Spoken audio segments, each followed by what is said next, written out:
علامہ صاحب بات آگے بڑھاتے ہیں، ڈاکٹر صاحب آپ کی طرف تھوڑا سا فائنلی، کیونکہ اس میں ایک جو آپ جو پردہ فرما رہے ہیں، ایک نصیحت آپ نے فرمائی ہے اپنے اولادوں کو، اور قرآن ظاہر ہے اس نصیحت کو بیان کرتا ہے، اور جیسا کہ میں نے عرض کیا کہ وہ نصیحت ایسی ہے کہ اگر اس کو صرف آج جتنے بھی عیسائی مطلب مذہب کے ماننے والے ہیں یا یہودی مذہب کے ماننے والے ہیں، اگر اس کو پڑھ لیں تو یہودیت کی عمارت بھی گر جائے اور عیسائیت کا تثلیث کا فلسفہ بھی ختم ہو جائے۔ لیکن اس سے قبل یہ جو 12 قبائل بنے، جس میں ایک طرف جو ہے موسیٰ علیہ السلام کے جب پیروکار ظاہر ہے انہوں نے پریچ نہیں کیا، لیکن یہودیت پھر وہاں سے جو ہے مطلب جنم لیتی ہے، اور عیسیٰ علیہ السلام ظاہر ہے انہوں نے بھی یہ پریچنگز نہیں کی، لیکن وہی بات ہے عیسائیت وہاں سے جنم لیتی ہے۔ یہ قبائل کی جو ترتیب بنی، ذرا اس بارے میں بھی بتائیے، اور فائنلی جو نصیحت ہے آپ نے کی۔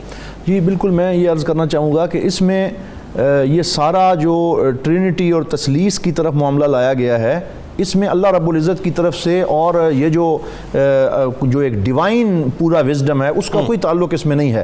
اللہ تعالیٰ نے ہمیشہ سے قرآن پاک میں اور تمام جو کتب سماویہ ہیں ان میں بڑے واضح طور پہ یہ ارشاد فرمایا ہے کہ ان الدین عند اللہ الاسلام، کہ دین اللہ رب العزت کے نزدیک صرف اسلام ہے۔ اور پھر ایک جگہ پہ فرمایا وما ہی الا اسماء ان ہی الا اسماء سمیتموها ما انزل اللہ بہا من سلطان، کہ یہ جو تم نے نام رکھ لیے ہیں، کوئی یہودیت کہہ رہا ہے، کوئی عیسائیت کہہ رہا ہے، اور اس طرح کے نام، یہ سارے نام تم نے رکھ لیے ہیں، اللہ رب العزت نے دین حق کا نام صرف ایک ہی رکھا ہے اور وہ اسلام ہے۔ ایک جگہ ارشاد فرمایا وَمَن يَبْتَغِ غَيْرَ الْإِسْلَامِ دِينًا فَلَن يُقْبَلَ مِنْهُ، کہ اب جو بھی اسلام کے علاوہ کوئی اور ریلیجن لے کے آئے گا اس سے قبول نہیں کیا جائے گا۔ حضور صلی اللہ علیہ وسلم کی غلامی اور دین حق یہی اسلام ہے، اور یہ اسلام چلتا چلا آ رہا ہے۔ اسی لیے حضرت یعقوب علیہ السلام جب سارے بیٹے بیٹھے ہیں، وہ کیا منظر ہوگا کہ آخری وقت ہے۔ اس سے پہلے میں صرف ایک بات عرض کرنا چاہوں گا، مجھے یاد آ رہی ہے کہ وہ جب تشریف لے آئے اور وہ خواب پورا ہو گیا، قرآن فرماتا ہے وَرَفَعَ أَبَوَيْهِ عَلَى الْعَرْشِ وَخَرُّوا لَهُ سُجَّدًا، کہ وہ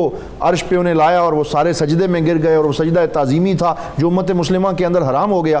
اس وقت حضرت یوسف علیہ السلام نے گفتگو کی ہے، جب باپ بھی آ گیا، 12 کے 12 بیٹے بھی بیٹھے ہیں، تو فرمایا وَقَدْ أَحْسَنَ بِي إِذْ أَخْرَجَنِي مِنَ السِّجْنِ وَجَاءَ بِكُم مِّنَ الْبَدْوِ مِن بَعْدِ أَن نَزَغَ الشَّيْطَانُ بَيْنِي وَبَيْنَ إِخْوَتِي إِنَّ رَبِّي لَطِيفٌ لِّمَا يَشَاءُ۔ فرمایا اے میرے باپ دیکھیے کہ اللہ تعالیٰ نے میرے اوپر کتنا احسان کیا کہ مجھے جیل سے بھی نکالا اور آپ سب کو بھی لے آیا، اور اللہ کتنا لطیف اور کریم ہے۔ یہاں مفسرین نے لکھا ہے کہ ان کو ایک اور احسان بھی یاد کرنا چاہیے تھا۔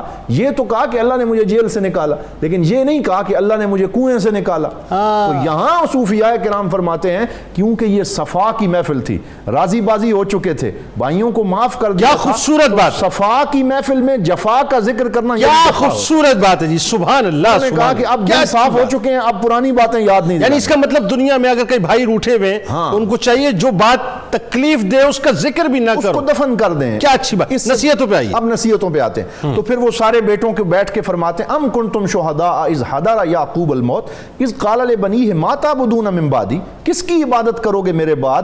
ساری زندگی میں نے لگائی ہے، تمہاری تربیت کری ہے، کہیں تم آنکھیں پھیر تو نہیں جاؤ گے؟ قالوا نعبد الہک و الہ آبائک ابراہیم و اسحاق و یعقوب، فرمایا ہم آپ کے رب کی اور آپ کے آبا کے رب کی جو اللہ وحدہ لا شریک ہے اس کی عبادت کریں گے۔ اب پھر اس لفظ پہ غور کریں۔ اب آبا کا رب کون، مطلب آبا کون، پہلے یہ بتائیے۔